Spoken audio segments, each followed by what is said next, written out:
Hello, I'm John Furrier with theCUBE here at our NYSE studios on the East Coast.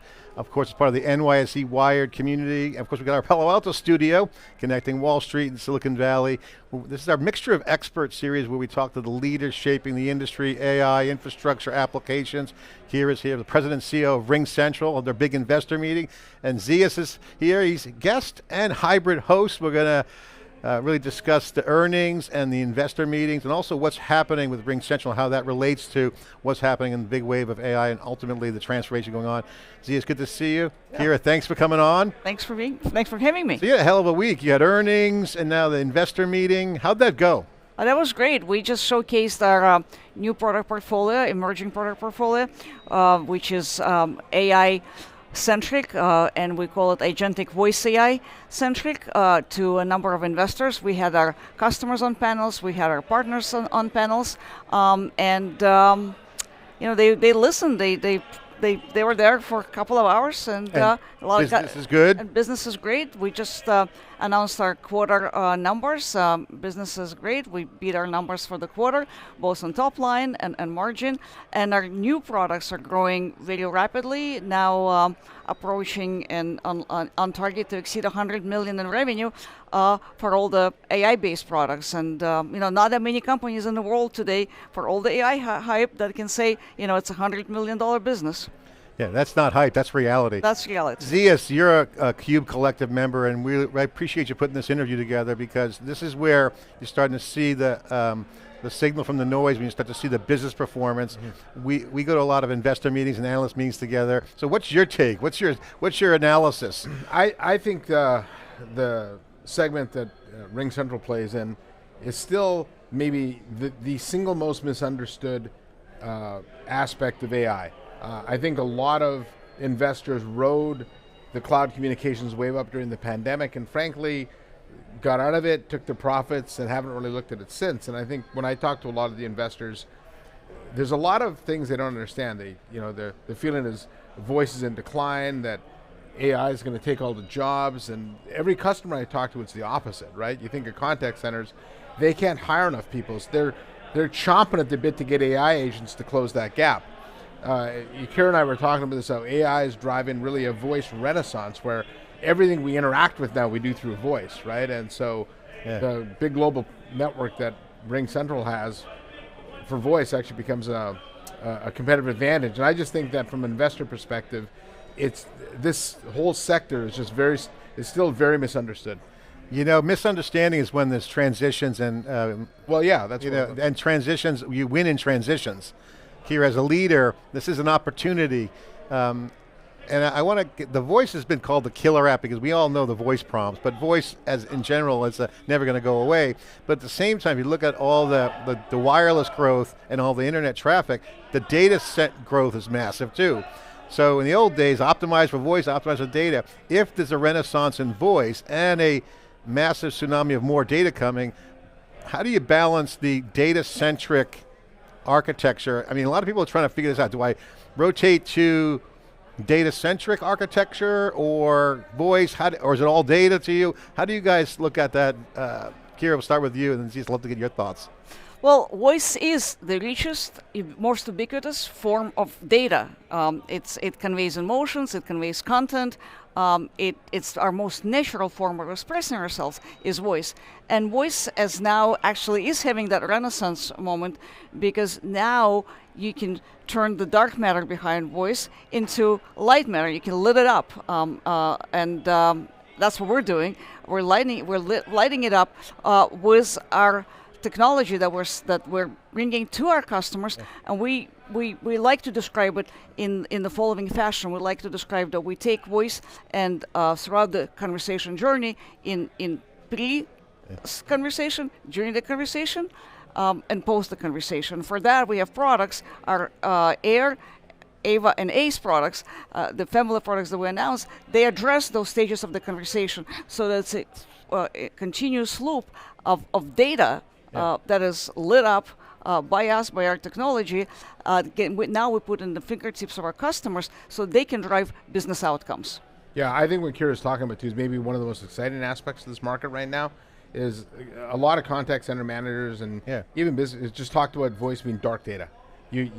What does that mean? What does that mean? Well, you mean you're doing a ton of calls, but none of it you could turn to data. But now with AI, you can in real time convert voice to real-time data and be able to use that as part of your data set to analyze customer sentiment or employee sentiment. So if you've got a bunch of customers calling and complaining about a product, you would never have known that before because every call is in isolation. Yeah. Now all that voice becomes data, and in fact, even from a translation perspective, you can translate in real time. It's just that we've never had access to real-time voice before, and now we do. So Keir, that's what you meant by lighting it up. You're lighting up the dark data, dark matter, whatever, and making it valuable. Exactly. Yeah. So okay, so that means I answered my question then. Everything's data centric, because you're turning voice into, well, spoken word into data. But there's also the user experience with agents coming on. I mean, I go, hey Siri, what's the weather today in New York? I get an answer. So there's a whole other side of the voice as an interface. Voice is the interface. Voice is the new UI. That's what people are saying out there. And indeed it is, because you've got people talking to people, you've got people talking to agents, you've got agents talking to agents. Ultimately, how we human beings interface, it's in voice is the most natural form for us. And so we try to enhance, light it up, and make it delightful for customers talking to businesses, businesses serving customers, and managers observing what's going on in the business. Yeah, and Kira, one of the things that you and Vlad both talked about was with RingCX. That brings almost like a contact center-like capability to a bunch of companies that couldn't access it before. So you think of the big iron contact center vendors, school systems, small retailers are never going to use it. Now with RingCX, you can actually deliver customer experience information to companies that couldn't afford it before, didn't have access to it. And so when you think about that from a business perspective, what's that do to your TAM? It's got to just... the TAM is huge. Look, yeah. The TAM, the addressable TAM, it's being uncovered, and the estimates go from, they grow, 60 billion, 100 billion. It's essentially not well estimated, except that it's in very high numbers, and these numbers keep on increasing. Why do they keep on increasing? Because what we're finding out is how to make jobs that today are cumbersome easier to do, and so you need less training. Now, somebody is going to benefit from that less training, and that comes in forms of technology that's being provided, and that is our products that basically assist human beings or replace human beings where that's needed. For a small business, for example, that's looking to hire another receptionist and may not have money to do that, our AIR product, AI Receptionist, is a perfect product for that, especially because a doctor can set it up. And we had customers today on the panel that described how essentially the receptionist set up a receptionist to replace themselves in off hours. And the net of it was that they were able to take now 30% more calls, those 30% more calls translated for them, a small business, in $1.7 million worth of business per year. And she's expecting that to grow. That's just one simple example of how we make things that were not even affordable, didn't exist before, now affordable for businesses, enhancing how they perform, and of course we increase our share of wallet. So the market for this is immense. And going into more sophisticated use cases for that, you can imagine that on steroids in larger companies, where now instead of only selling them a communication system or a contact center system, which is what we're good at and known for, and we're the biggest out there in voice. Nobody matches us to date in the world for quality, reliability. I mean, when you're hiding in plain sight, I mean, it's important. I remember covering the unified communications industry when I started SiliconANGLE 17 years ago, and that evolved from the PBXs of the world, and then it became kind of communications. Now cloud brings it to another level, and now AI brings it to another level, which means that the category, the TAM changes. It's not the same magic quadrant that it was years ago. I mean, in fact, most successful companies that I interview in the AI era are often misunderstood, and they're the ones making the most progress. Yeah, actually you bring up a good point. We were talking about that on Investor Day, where when RingCentral first came to market, that cloud UC that you talked about was really, the value prop was wrapped around PBX replacement. It's you got an old outdated system, move it to the cloud, but for the most part it was a like-for-like replacement.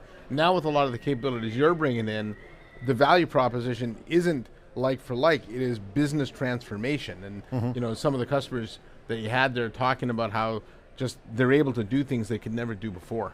Exactly. Yeah. I mean, essentially, you know, we call it do more with less, but really creating business value. We're, at the end of the day, our job is to deliver value to our customers and to drive customer value and increase our share of wallet, and to continue do that continuously. We have to do more for our customers. And how do we do more? We do that with our base products, RingEX and RingCX, and really putting AI as the layer, interface layer on top of that, such that every interaction is now either assisted or analyzed or both of these, and preempted when it doesn't have to take place by a human being. We had customers today on our panel and our channel partners as well who were saying that essentially it's transforming their business. So we're more now in the business of transformation of how customers operate. It's interesting because, you know, when you're talking, I'm thinking to myself, wow, you've actually converged knowledge systems with call center dark data, and you're the company brain. Because it's a critical frontline touch point. If you combine that with, say, what we're seeing with search, whether it's helping find information. I did an interview with a small town in the US, small IT department, and the humans can take a phone call and know everything. What was in the council meeting the day before, and actually quote regulations, questions, like they have a superpower because they can bring data to the table. That enables the agent market, which is now in this case behind the scenes, but you're just getting the raw data ingestion, giving that value. Where's that value extraction for you guys? Because now you're essentially brought a whole nother data set into the knowledge systems. So in fact, as the agents take phone calls and on our system, at the same time the system shows them potential scripts as to how to best answer the questions. It gives them guidance right away. It allows their managers to suggest to them better answers, analyze all of that in real time, summarize it, transcribe it, put it into whatever system or record that they need to put it at, and then really create out of that the insights that we talk about so that they can understand how to run their business better. Okay, so I want to ask both of you guys this question because I brought up the magic quadrant, kind of it just popped in my head, but I think there's really no magic quadrant that fits kind of what we're talking, a little bit horizontal. So the question is, you guys were the pioneers in on-prem to SaaS. Now there's the SaaS to agent infrastructure. What's your vision and what's your analysis on this? Because now you open up the aperture of value creation and extraction. So one, is there a category? Is it AI? And how do you look at the business model implications? You know, there's reports coming out almost every month, and they're sort of getting updated, so to speak, with new data points, because it's changing so quickly. You know, there's categories of AI conversation intelligence. Every vendor out there that carries any kind of a communication product has AI modules. Really, it's going to boil down to how customers consume this. And it's evolving. It's rapidly evolving. Yes, we should put a CUBE quadrant together. It's multi-dimensional because you could be at the center of that. Look, John, Kira's got to be nice because you know they're in a lot of the Gartner MQs. The fact is, those decision tools that are in the space, frankly, are very outdated. They're rear-facing. A lot of the criteria they use doesn't really give a company like RingCentral benefit for.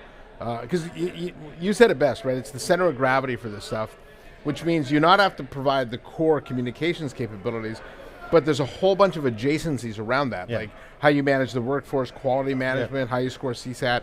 Ring announced a couple of new products here today. They've built a lot of those out, but none of that gets counted in the Magic Quadrant. And I think this is a case where, in fact, even the what would you call it? What would you call it? What category would you call it? I mean, make one up. Like that's it. Because it's AI. The AI transition from SaaS cloud to AI means it's hitting more value points. Yeah. And so that's not cloud, but it's cloud scale. Now it's data scale. Yeah, it's really, Put them on the spot here. really intelligent converged communications, because it's employee and customer facing, and it's got AI that analyze that to help you understand everything from back office to front office, right? And so Gartner's historically treated those two things the same, or those two things separately. You have employee communications, customer communications, but especially when you get into the mid-sized customers, those are all the same people, right? And so to try and separate them and create this. It's interesting because, like, just riffing a little bit on this one point, because I think it's clear that if you look at the AI and the NVIDIAs of the world, they nailed training in the big AI factories, and inference is the killer app. If you look at the edge devices, they have inference at the edge, but no training. So what I think of what RingCentral does, you're getting real-time new data coming in. I mean, it's new. It's not like synthetic data. It's real new data that hasn't yet been trained, but it comes in, you're turning it into value. So that's instant net new signaling from customers. Yes. Exactly, and that's the beauty of RingCentral being RingCentral, is because the first point of contact for a customer to a business is RingCentral, and you need that fiber. And now we're like I said, we're lighting up that fiber by understanding what's being transpired, that point of communication, so that you can immediately, just like you said, the models are being trained. Well, the models here are listening to the conversation. In a secure, privacy-aware way, but for that particular customer, it can add value to the conversation, and it could be very simple. I could be simply on the phone and I'm having the conversation. AI is taking notes for me. AI is analyzing what I need to do next. AI is depositing it someplace else, and then AI is setting tasks for me and send me a reminder that after this conversation, I gotta go back and call this customer a week later. Yeah, I think nothing underscores that point or more than, and John mentioned frontline, right?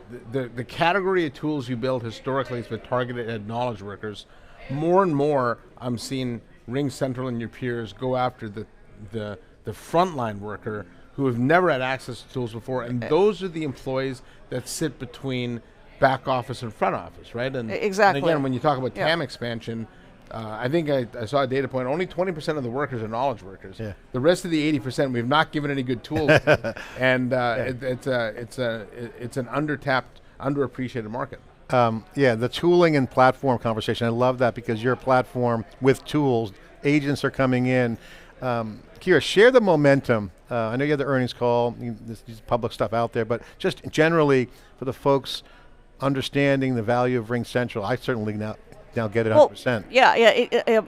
Over the last 2 years, since we started tracking what we call new products, all of the AI-based products, we've gone from essentially zero in revenue in those products to on track surpassing 100 million this year. So that's 0 to 100 in 2 years. There's not that many startups. The unicorns can't do it.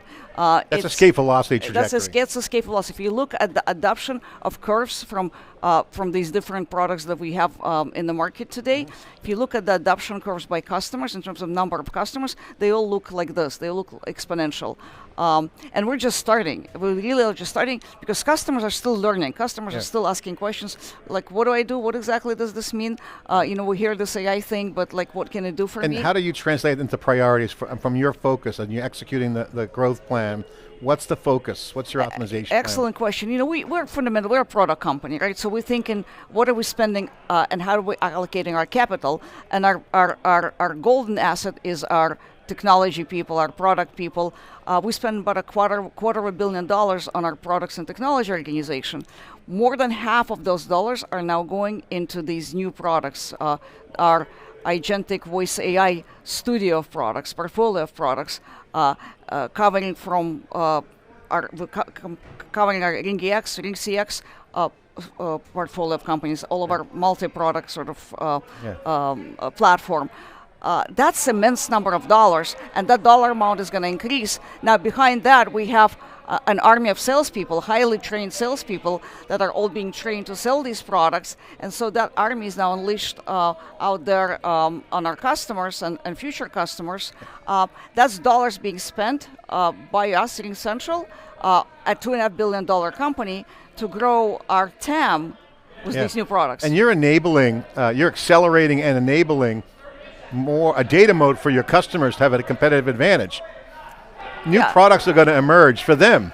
Exactly. Well, exactly. Those who are adopting our products quickly and learning how to use them, learning how to take advantage of that.